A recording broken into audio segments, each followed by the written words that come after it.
Hello, today is a little life update video. I've done a few makeupy things recently.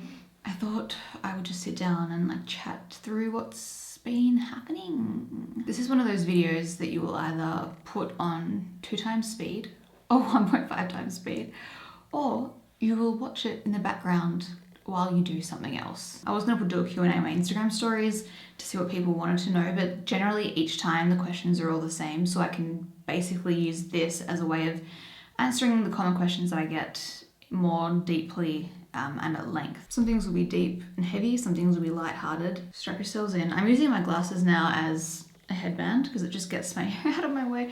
And look at my gaudy earrings. I'm just gonna use a mattifying primer for my T-zone. My skin's looking like it has a bit of redness and everything, but it is looking really nice with makeup on. It just gets a little bit shiny, my T-zone, so I'm just gonna get that under control. Number one thing I get asked, of course, is about Reece and how he's going, because it's been a bit of a journey these past few years, and I've gotten permission from Reece to talk about it as well, because it is his personal history, not mine. I'm going to use the Turtle Mask Fit Red Cushion in 21 Natural Ivory. In my last video or something, I said there's hardly anything in here, 4.5 grams. You move the little sponge down and there's nothing underneath the sponge. And I was like, oh, it's pretty cheap though, so it is what it is. And I looked at my thing today and it was $30 something, so it actually wasn't as cheap as I thought it was, which means that I hope this does last a decent amount of time. I've only got a tiny bit of fake tan left, so I hope this isn't gonna be too dark.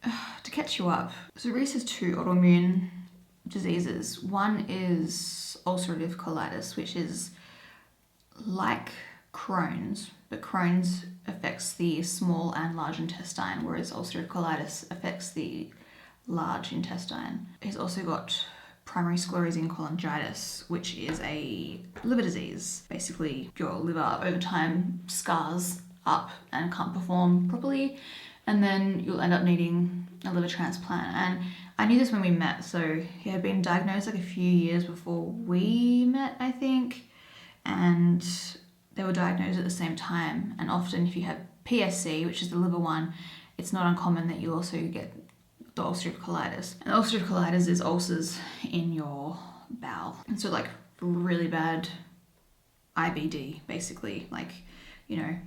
I think back to when he was in a flare, and it's just, I don't even want to go into it. It is horrible. Oh, so many horrible memories. And poor Reece, he was one that was having to deal with all of it. That is going to be a little bit, I found that this foundation, once it's kind of oxidized a little bit, goes a bit yellow. The pale one, the fair one, didn't really do that, but this one does. So even though that's usually the color that I go for, the undertone that I go for when I have a fake tan, this one did seem to be, unless the tan was a little bit, less yellow than I normally wear. I don't know, it was just, so if it does start to look a little bit yellow, that's probably why. And so for most of our relationship, it's mainly been the ulcerative colitis that has been an issue. The liver disease has kind of just been slowly progressing, but not really causing any issues. And so he's been on all these different drugs and intense biologic drugs and infusions and this and that. And we kind of knew eventually that a liver transplant might be on the cards, but I probably had in my mind maybe 50s or something, because again, for so long it had no real impact on his life, in the way that the ulcerative colitis did. And then you may remember I did a video on it. I'll link it down below or in the video so that you can watch it if you're curious. He got really sick last year, lost a load of weight. Everyone was asking if he was okay. He had all these symptoms. We had a scheduled appointment with his gastroenterologist, and she is an angel. She's lovely, a beautiful woman, incredible doctor. And she said, have you lost weight, Reece? And he said, yeah, and I've also been having night sweats, and I'm coughing, and I'm losing weight, and I'm this and I'm that. And in hindsight, she was so composed, but turns out that when she heard that, she immediately thought lymphoma, because those are really common side effects. So anyway, I won't go into that whole story because you can watch the video if you want. It's a whole thing. But that resulted in him having to go off the drugs that he was on that were actually working really well, and he basically went into remission for the first time with his ulcerative colitis. But they were really strong drugs, and he was on the maximum dose. Basically, they were immunosuppressants, so they were suppressing his immune system. so that it couldn't fight itself and attack itself. But at that point, it wasn't a big deal that he had to go off those drugs because he had just gone into remission, which was amazing. And they were thinking that maybe the drugs were causing the sickness. Long story short, it was likely his liver disease flaring. And it's an interesting history with his bowel and his liver disease, because one is dormant almost, or very, like, it could still be active, but it's like not causing major issues, and the other's in a flare. So they're not often flaring at the same time, thank God, but it's usually, they literally like seesaw, like they take turns. And so it's like as soon as he got into remission with his bowel disease, the liver disease pops up. And I asked his gastroenterologist a couple of days ago, like, would he go back on that drug that was working so well that he had to be taken off of? And I assumed it would be a no, because I think he developed like some kind of immunity to it. And she said, probably not, because it was such an intense drug that it may have actually been suppressing his immune system too much, so that infections could kind of start up in his liver, essentially. Like, because his immune system was so suppressed, it was making it easier for infections to kind of come on and take hold. So he's on a different drug for that now. His liver disease it's come out of remission, so it's active again, but it's better than it was last year, but it's still there. So the new drug he's on is not as intense, but still doing something, which is good. So he's had a few hospital stays with cholangitis, which is basically like an infection in the liver. I won't go into it all, but basically, like, his bile ducts are all scarred, and think of like a straw. Think of that as a straw, and then think of that as like a bile duct or a blood, or is it a blood vessel? Or just vessels, I can't even remember. I've had Reece is next door, but he's just busy, so I'm not going to bother him. But I'm probably going to get lots of things wrong, but it gives you the general idea. There's lots of like strictures, and so think of like this being really tightly pinched and closed up, has like kind of potholes in it, and it's just basically, it's all scarred and not good. And so bile isn't able to freely flow through these vessels, and so it kind of pools in these little potholes, which is a perfect environment for infections and stuff, to like bacteria and infect, and that kind of thing to congregate and fester, and then he gets these bouts of sickness. So there's different stages of liver disease, and he's the one before cirrhosis, even that's where he's headed. So right now it's fibrotic, so basically, like, think of like a nice pink, like a dark pink red liver. His is just like, think of like scar tissue forming all over it. And then it'll eventually be like, I said to my dad on the phone, fresh, succulent, like dark red chicken breast.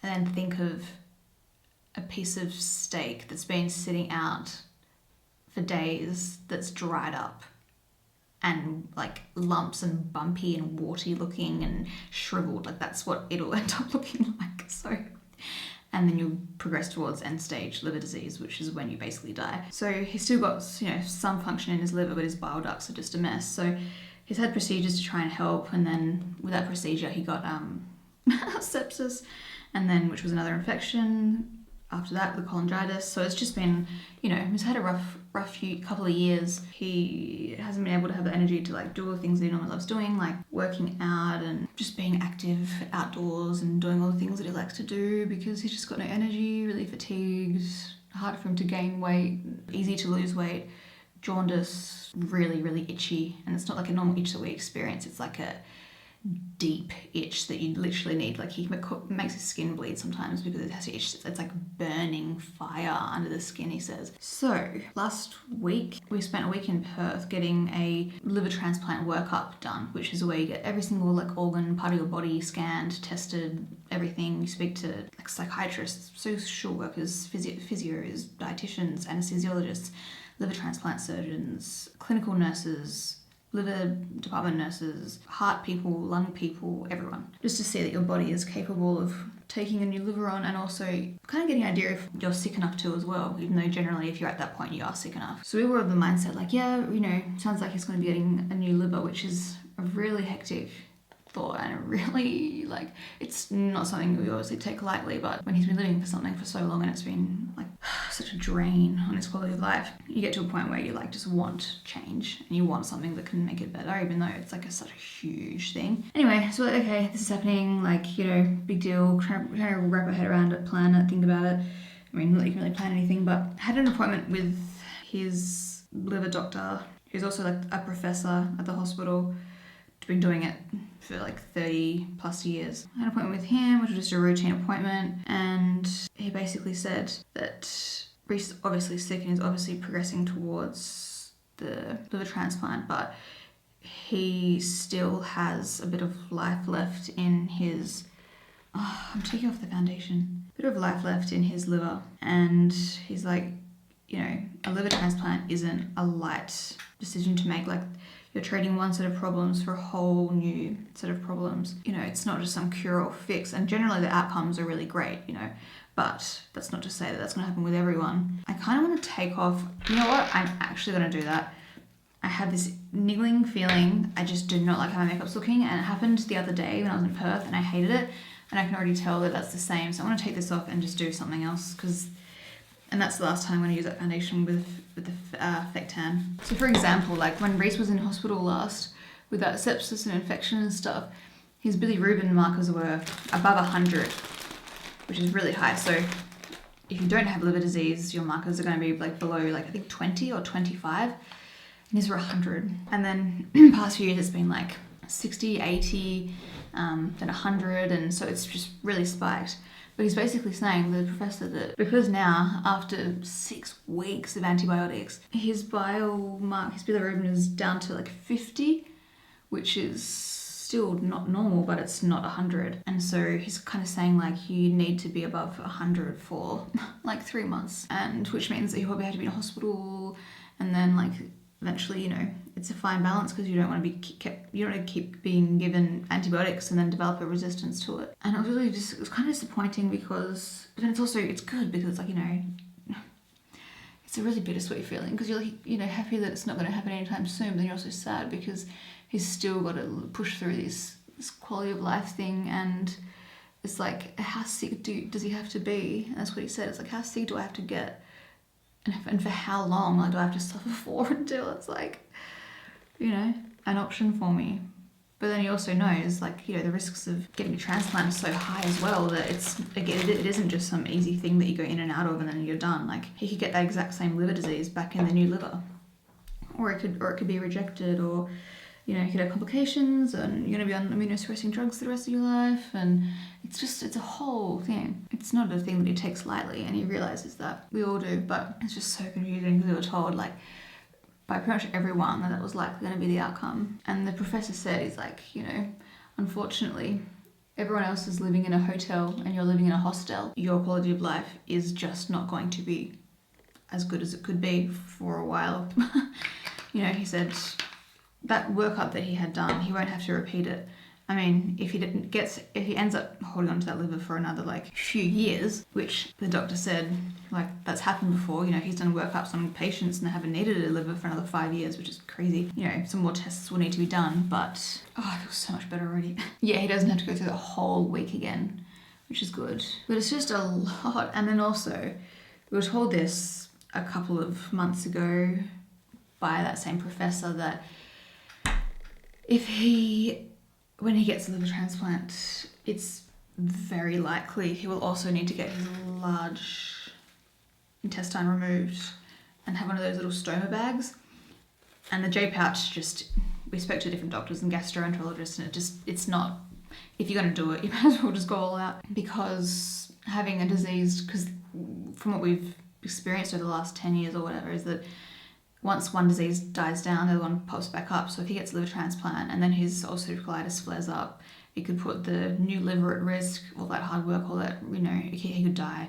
The risk of like bowel cancer is already high, but it'll be super high as he gets older with his bowel. So basically, anyway, long story, but basically he'll also need to get his thing removed, which is just so intense. And he's also like tried basically all the drugs that are available to him, and he's always had to take such a high dose, and it kind of felt like this was inevitable, but at least he got, you know, he was diagnosed like 12 years ago, so he's got a lot of time out of the drugs that he's been on, and we're so grateful for that. It was a shock to hear at first. We did have those conversations with like surgeons that take out colons, whatever they're called, years ago when he was having really bad flares. So we knew it was like an option, but just to have it brought back up out of the blue was kind of jarring. But you know, we've heard great stories about them, and yeah, it makes sense to Reece that it's the next logical step, unfortunately. But even then, he's got like portal hypertension and it was portal hypertension or something, where because of his veins are all wrong, blood, I think it is pumping through veins that it's not meant to be pumping through. So it's increased these certain veins that are just meant to be normal veins, but yeah, they're like dealing with an increased amount of blood, so they've stretched, which makes the transplant, more complicated, and also the removal of the bowel. And then it's this fine balance between, do you remove the bowel before the transplant, but then those veins are an issue? Do you remove it at the same time? That's only been done, I think they said once before, and that's a massive surgery, 2 massive surgeries. Or do you do it like 6 months after, and then risk that, like once the liver transplant has healed, then you risk that you do get some kind of flare with the UC in that time, and then it stuffs up your liver transplant. So it's just like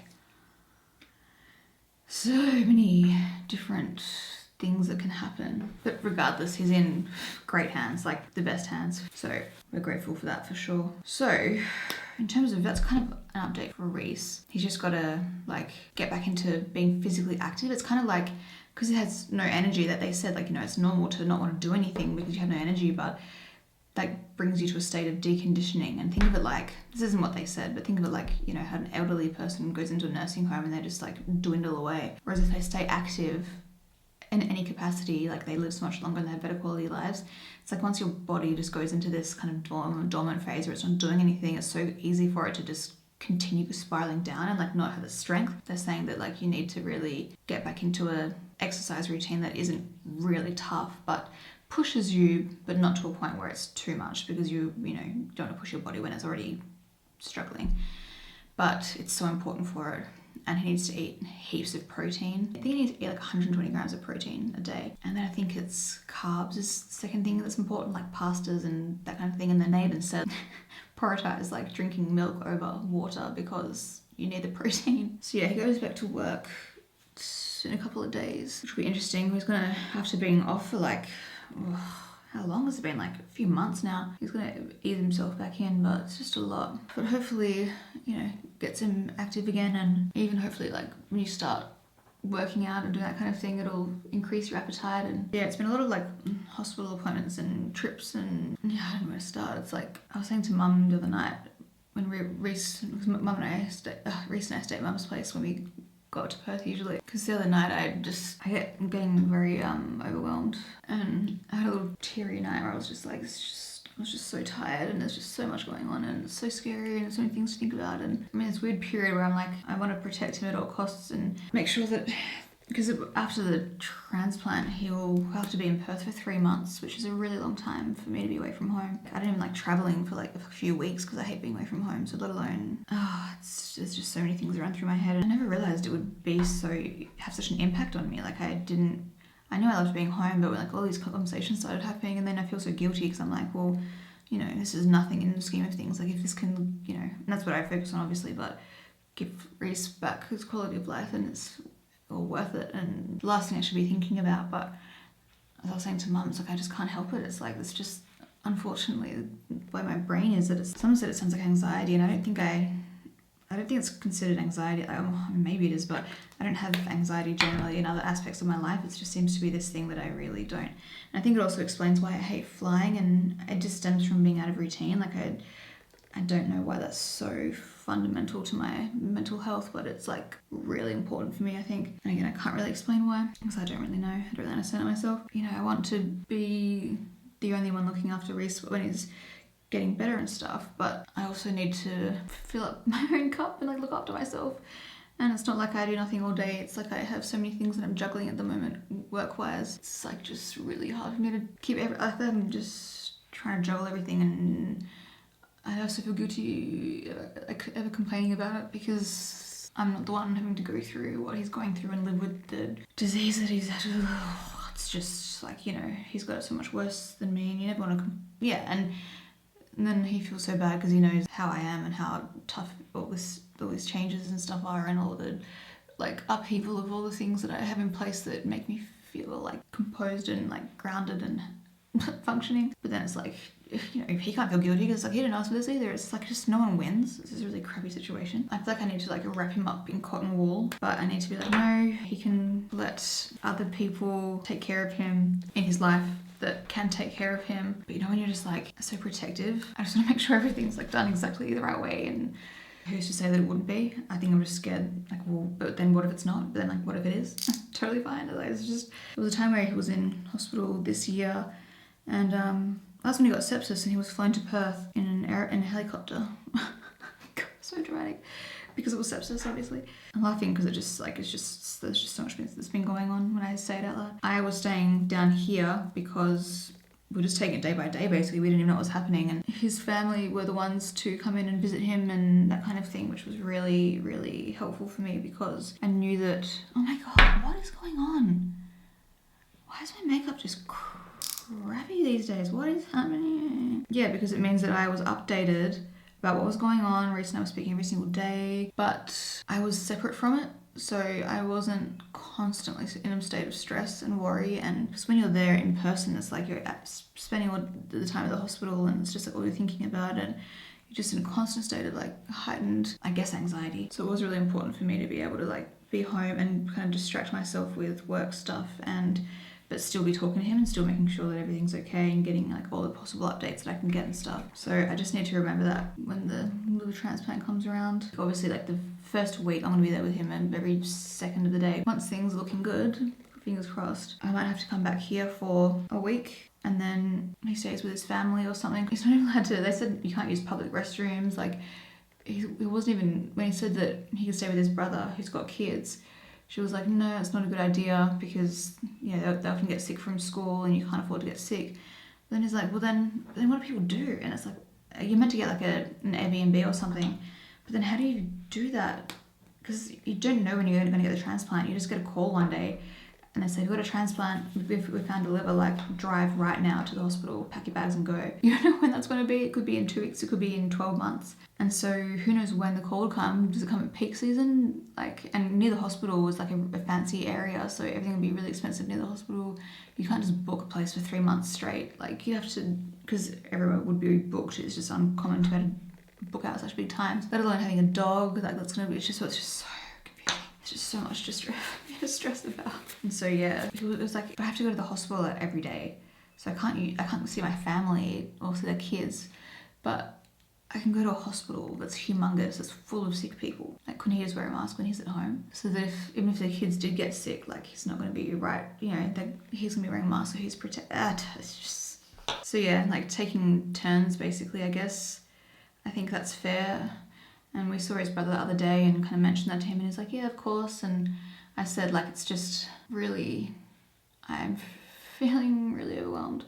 His brother's older than him, and they're like best mates, and I'm so glad he's got him in his life. And he said something which was really nice. We see these parents with kids with disabilities and how much they have to sacrifice and how much of their life they devote to their kids. And he's like, you know, it's not the same, but it's similar in the way that, like, you know, you're having to give up so much of your time and energy and all that kind of stuff to make sure that, you know, he's taken care of and he's okay, and like you could look after yourself too. And it always makes me kind of emotional when I think about that, because it's like you always feel so selfish saying, like, you know, this is tough on me as well, because I never want to minimize what Reece is going through, and he would never ever say that I'm doing that. Of course, it's just my own guilt.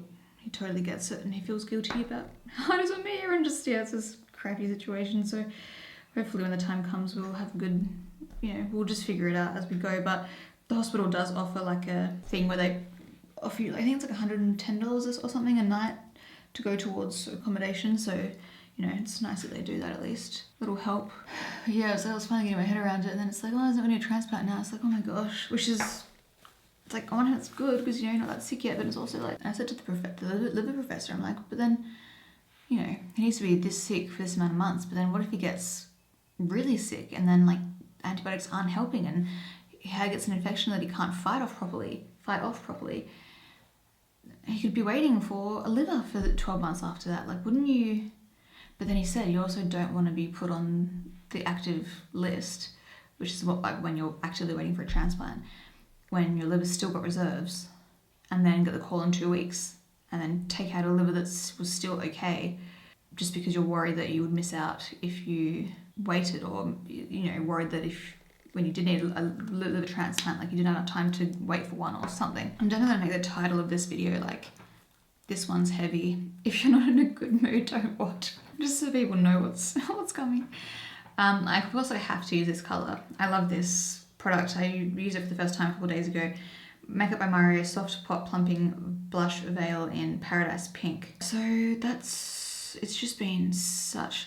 That's what I was saying. Yeah, when we were all sat down with Mum and Reece, and I was saying to Mum, when I think about it, like, I have had a really calm life. I've never been, I'm eternally grateful for it, but I've just had I had a good, calm, quiet childhood.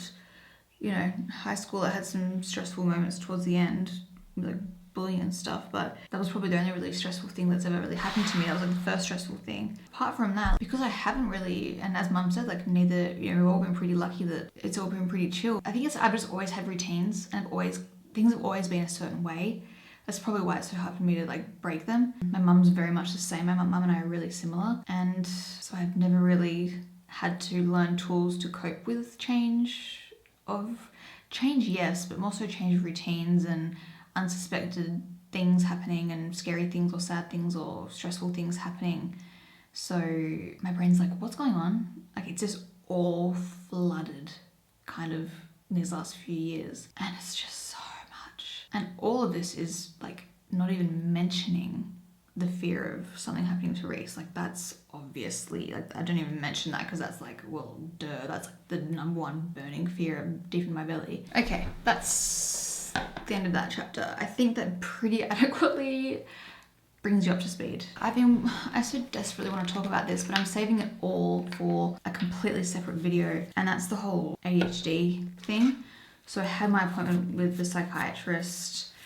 I'm not going to say anything here because, again, I see her again in basically a month by the time this goes out. That's also been something that has been, like, I've been working through, and there's so much I want to say, but I just want to save it for the video because I want to, you need to watch the video and have it all in context, otherwise it's just been a lot. But that's, been a big thing that's been on my mind. I'm also trying to figure out, something I've struggled with my entire life is like a sense of style. I just don't think I have one.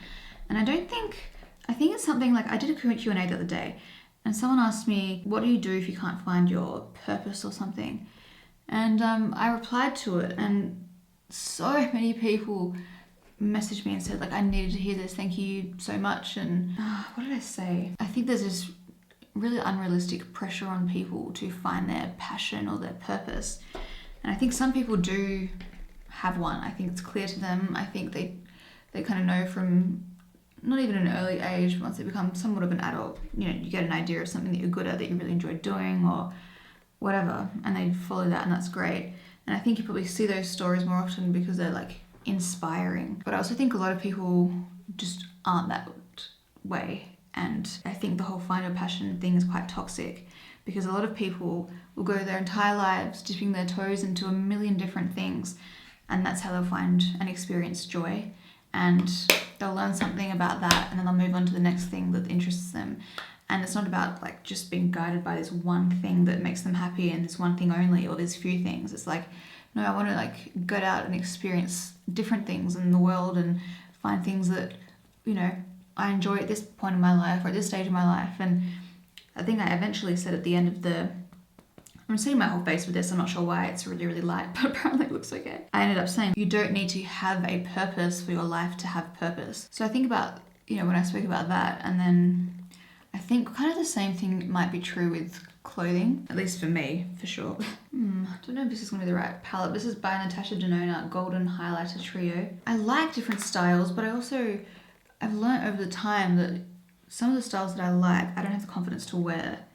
And I think some of the styles, part of the reason they probably look so good is because the person wearing them rocks them. And I think at the end of the day, what I do like, I like wearing colour, not necessarily just like this, but I like kind of elevated basic pieces that just have a unique feature about them, like a feature, a pop of colour as a feature, or like I really struggle to explain it. I can't even find an example online that is like the perfect example of of what I'm talking about. So I'm wondering if I'm just also in that boat where it's like, I might try a million different styles over my lifetime and then it'll just change as I change. So I'm wondering if I'd have to like reframe my way of thinking about fashion and just think of it that way. Lounge face, brow pencil, and top. I feel like so much of fashion is just having the confidence to wear it. God, this is gonna be a depressing video to edit. I normally hate editing at the best of times, but I think we'll have to do the editing on a different day. But I tell you what, it's so nice coming home. So nice leaving Perth. Lounge face clear brow gel. I'm glad that I never leave Perth and think, oh, we should stay there longer. That's how I always used to feel when we used to leave, when we used to come down here on a holiday and used to leave. I always dreaded going back. And it's like, now we get to live here. So beautiful coming home. Like even, we woke up this morning kind of early and Reece just said, it's so quiet. And then I opened the door and instead of hearing neighbours or other people or dogs barking or whatever, it was just bird song. Literally the moment I opened the door, little birds were singing. And I can hear them right now as well. If I was silent and I put the microphone to the window, you'd be able to hear them. We drove past our old house. I do it sometimes. Usually I only am in that area when I'm getting my car serviced. The dealership's close by. And so I have a loan car. So I have the confidence to drive past the house because she wouldn't know my car. It's actually so interesting. The person who bought our house is a gastroenterologist. Not at the hospital that Reece goes to, but it's like, what are the chances? I just want to see like if anything's changed, you know? And she ripped out all of the palms we put in, which I did really love those palms. They looked beautiful. And by the time, like at that point, they would have been in there for like 10 years. So they would have been really big and beautiful. She replaced them with, drumroll, the only thing that would be better than the palms, which is lots of native plants. But yeah, I could see grevilleas and like eucalyptus little things. And I was like, oh, that's so cool. If I had moved back into that house, I wouldn't have pulled those palms out. But if I had just bought the house and there weren't any trees or anything in there and I was landscaping, I wouldn't have put the palms in. I would have put natives in. So I hope she's getting lots of birds and stuff. I just thought it was really cool. She might even put out the lawn. Didn't look that closely, obviously. We just drove past like creeps. For mascara, I showed these in my last video, but I'm going to try another Lounge Face sample, mascara sample. And this one is definitely going to be a lengthening one. Lounge Face Lash is definitely volumizing. I made a big step yesterday. I took out basically all of the fake tans, not all of them, but most of them, in my drawers and put them into storage. Now, let it be known that I'm not saying that I'm not fake tanning anymore, but probably only be fake tanning if I just feel like it randomly, or if it's through a sponsorship. So, like less frequent. Just this last week of having a fake tan made me realize how much I appreciate not having one, which is amazing. I'm just so proud of myself for finally getting to that point. Oh, what are you doing? My stand desk just started lowering itself on my legs. Like, hello, I'm here. Okay, so this is a mascara sample, and this is a wand that I haven't tried yet. When I first saw it, I was like, I'm not going to like that. But I've been proven wrong before. But I think it's going to be like applying a lot of product to my lashes, which I will probably like, but I don't think other people will like that as much. Oh, I like that it gets into the corner of the lashes, but whoa, yeah, that's... This, not to sound like a know-it-all, but I can make this work, but this would be too much of a learning curve for others because this is way too much. I've got so much experience with mascara and how it works and the different applicators and even just formula times. And so I know that I need to do X, Y, Z in order to make it look decent, but most other people, and even, I'm not even like making assumptions, like I'm going off reviews that I've read and stuff, but you know, how people use mascaras and what they struggle with. I know I would get emails saying like, it's just thick and gluggy and too much product comes out. Well, yeah, this is way too much, even for me. Like it's getting clumpy. That's okay, I kind of knew that, so I'll know to cross that one out then. This is why like the brushes are so important. People underestimate the power of a brush, or a wand I should say, because the formula hasn't changed from all the different, like from the last sample that I used that I love. The formula is the exact same. But the difference is that there's too much formula on my lashes and the brush doesn't have the right spacing and bristle type and bristle length in order to evenly spread it over my lashes. So it's placing it down, but it's not drawing it out throughout my lashes and combing them. So I'm just building it up, but I'm just getting clumps. The reason you might love a mascara might actually have nothing to do with the formula and like everything to do with the wand that is ideal for that formula. I do like it for the lower lashes though. I actually love it for the lower lashes. I love how narrow it is. Oh, yeah. I really hope that wasn't like too much of a trauma dump. So I tried those K-Beauty lip stains a couple videos back, and someone said you're meant to, no, weren't there two different approaches? Someone said, yeah, like in those photos, they generally put the stain on in the middle and then they put a clear gloss over the top. And then someone said you put it on and then they let it sit and then like the oil kind of separates from it almost and like forms a layer on top. I don't know if that's true, but I thought I'd try it. I wasn't recording that, which is really annoying. Damn it. I basically started off doing it in the inner portion of my lips and I was like, no, that's not what I want to do. And I was like, I don't know if it will do what she said it does, which is like separate. And I said that even if I did just apply it on the middle, like the other person said, and then put a gloss over the outside, which is what I liked in the picture. I like having definition over my lips, like around the outside, because it makes them look bigger. So I can't really not do that. And then I blended it out with a finger, which looked better. And then I applied some extra to the edges and then kept blending it out. And I actually do like how that looks. It's also probably because I'm wearing a bright top, so it matches better. No, but I actually really like that. And also, is it different because I have a bit of a fake tan on this time? Whereas last time I didn't. So it looked quite pink against my fair skin. I think that could be what it is too. Whoa, this mascara is intense. Yeah, these lip products are such beautiful formulas. And when I smile, it kind of looks like I'm not really wearing anything. Like it isn't, I can see my, like the discoloration or whatever in my lips underneath, which I like. I really like that. I really don't like, now that I've gotten older, I think it is probably more so with age and like wearing less makeup, wearing opaque lipsticks. In fact, I actually hate it. I mean, I can always try putting a bit of extra gloss on top. I don't know how that's gonna work. I mean, I don't understand these. Like people just always put lip gloss over whatever they have on their lips. And I'm like, contamination. You can already see that lip gloss has changed color a bit because of, well, you can't really see actually. That was clear because of whatever I used underneath it. So I generally just put it on my finger, but oh, whatever, live life. Oh, this kills me. Okay, looking at it like that, that's definitely what they do. It makes the edges look so much more sheer and like jelly-ish, which is exactly what was going on in those pictures. I do not enjoy wearing lip gloss though, but I guess I'll just have to suck it up if I want the look that I like. I mean, the lip product itself is already kind of glossy, so it's not like I'm going from matte to gloss. That's nice. I am going to do something that I might regret. Don't you just love that? Is the exact same color, the plastic, as my shirt.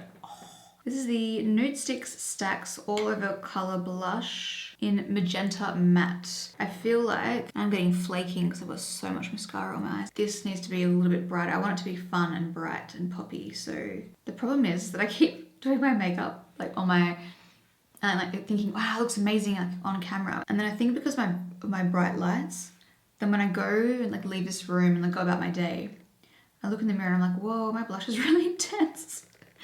Because I guess the bright lights kind of like wash it out a bit. That's probably gonna be so intense when I leave this room. But I don't regret it. You know, one final note, and I speak about this in the video that I mentioned that I'll post in a month's time. One thing about this whole ADHD journey thing that I'm on is that, I've had so many like self-realizations. And again, I shared them all in the video, but one is that I used to always procrastinate everything. I mean, I won't go into the whole story, but even with work stuff, I'd have all these emails just piling up, and I'd get so overwhelmed and I just wouldn't do any of them because I'm like, oh, you know, it takes so much energy to, well, in my mind it did, you know, get up the, again, energy to reply to these emails. Like, wow, so hard to be me. Trust me when I say these things, that isn't lost on me. Like I know it's, as I said in the video, like I'm not a nurse doing like a night shift or something. I'm literally replying to emails, but everyone's experience is unique to them. Our experiences are all valid, despite how easy or hard they may be compared to other people's experiences. I would spend like all day at home, not filming, not doing anything. A lot of that was also like bad mental health place because I was getting so many like mean comments and stuff, and I just didn't want to be doing it, to be honest. I had this plan to like leave YouTube in like 2015 because it was always getting too much. And now I find that I'm not farting, by the way, it's my chair. Now I find that I'm here because I want to be, not because I don't know, feel like I have to be or something like that. This actually looks really nice, just sidetracked. Like, I'm glad I took off that original foundation. Anyway, sidetracked. That's something that Reece and I were talking about, the ADHD thing last night. He mentioned that particular thing that I don't even realise I do, which is kind of what a lot of people in my stories first pointed out about the whole ADHD thing, is like trains of thought. Everything's coming in my brain so fast, and I think that's why I stutter as well, because I speak so fast and I get out of breath and I don't pace myself. And I'll like start one train of thought and then I'll get sidetracked with a new train of thought, and then I'll abandon one and then go back to the other one, and it's like whiplash. It's so hard to keep on track. And I remember, again, this is another sideline. Back in the day, everyone used to be like, you speak too fast, you need to slow down, like put captions on, I can't hear you, I can't understand you. And it's like, now that everyone's attention spans are gone, I never get those comments anymore. Obviously, my faster speaking is not an issue anymore. Now, what was my initial thought that I was talking about? Oh yeah, and then all of a sudden something switched in my brain like a few years ago. I don't know what it was particularly or why it happened, but I realized that the feeling I get from, because I hate seeing things pile up, it like overwhelms me, and seeing those little badges on my emails, like I hate that. It just sits in my brain and it feels like my space is messy and cluttered when I don't have everything seen to, which is also probably why it was so overwhelming for me when I was just procrastinating everything and not getting it done, because then it would make it a million times worse and make it a million times more daunting. But I realized like when you actually just get the hardest tasks done first, when you have energy, like cause you usually have energy at the beginning of starting a project or a task, right? And then it usually tapers off. Beginning, you just work on the hardest one, you get this like dopamine hit, you're like, oh, I feel really good, like it's one thing done, like I'm proud of myself. And then you do the next hardest one, but that one's actually a little bit easier. And then you go down the line, and because you had this motivation from the first one that was harder and took longer, and then they keep getting easier and easier and shorter, you just, like, I just propel myself forward and I get everything done, and that feeling, like the weight lifted off my shoulders, like all those emails that I had to reply to were just sitting in the back of my brain, like all day yesterday, all day, like the days leading up. I was thinking to myself, I can't wait until the morning where I can just sit down and smash them all out, and I just keep checking my emails and it's like 0, 0, 0, 0, 0, and it feels so good. And I was just thinking about me editing this video, and I'm like, oh, I can't bother editing this video, and I'm like, no, I'm gonna do it today so that it's done, like for future me while I'm here. I'm gonna thank myself and be so grateful tomorrow that it's done. It's like washing dishes as soon as you've used them rather than just leaving them on the counter. It's like you're looking out for your future self, and you're making your own life easier. Because I still have the motivation right now, like as soon as I stop, and if I stopped doing this and then sat down on the couch, there's no way I'm going to be editing this video.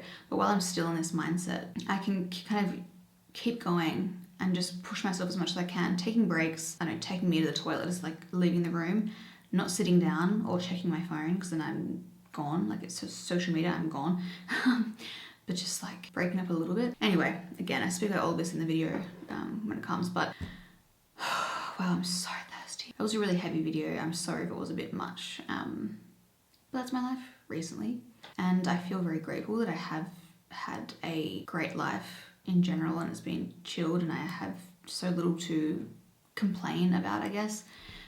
So I guess this is probably why it's just rocking me so much now, and also not to discredit the fact that like the love of my life is got like one life-threatening disease and another one that could also be life-threatening. So like that's obviously, you know, a valid reason to be stressed and nervous and anxious and overwhelmed. But I like sharing these things. I'm not trying to pretend that life is always good. And again, it's also, which is what I try to tell myself, in all these bad situations, there are always silver linings. Always silver linings, as dim as they might be, or as deep as you have to dig for them. You might have to like it might be a stretch to pull that silver lining out of that situation, but it's just so impactful. I have so much to be grateful for, even in this stressful situation, like the flexibility of my work, the support of my family, the fact that this hospital care is free, that it's under the best care, that we are alive in a time where this, you know, these options even exist. Like there's so much to be grateful for, and that's definitely not lost on me, but I'm also allowing myself to, you know, have those little moments where I just